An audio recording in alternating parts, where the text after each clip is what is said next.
How do I stay and flow without letting anxiety step in? Well, anxiety is part of your flow. Start including anxiety as part of your flow. That your anxiety is just a redirect back to your flow. It's that you were focusing. See, anxiety isn't the issue. Focusing on a future that you're unaware of, that you want to have answers about, is what causes anxiety. Or projecting a future that hasn't happened yet that you're afraid of is what causes anxiety. And so the anxiety isn't the issue. The habit of worrying about the future is the issue. And so the feeling of anxiety is the information from consciousness in your body letting you know that you have no business worrying about that thing. The anxiety literally is the redirect, right? And so, but what I think the Blue Collective would like to talk about is the collective anxiety right now, which will answer your question, Anne, and be a good excuse.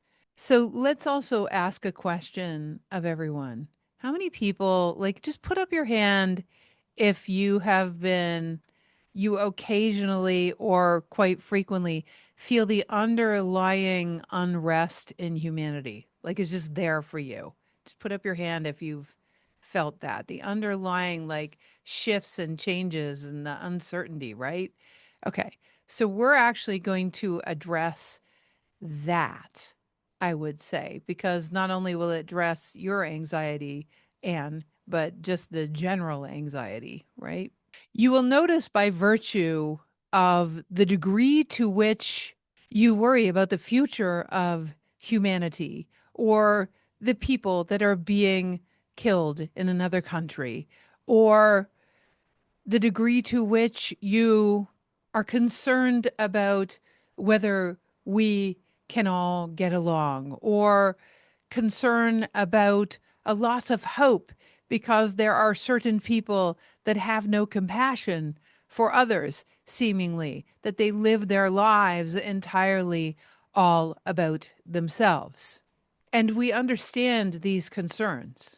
The amygdala part of your brain is the part of your brain that is very ancient, and that particular part of your brain is constantly scanning for the next thing that might go wrong. It is the part of you that wants the answers so that your mind can be at peace.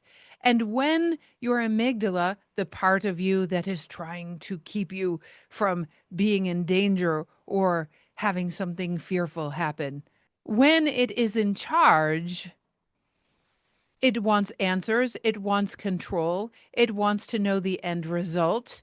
And your thinking will be governed by the identities from your childhood or other lifetimes, whereby those identities were committed to managing the variables such that you could keep things perceptively safe. We say perceptively safe because it is truly not safe. That is not a connection to all that is. How you know is that trying to be in control is the opposite of consciousness. Consciousness, all that is expanding forward in the wonder of the unknown, not the known.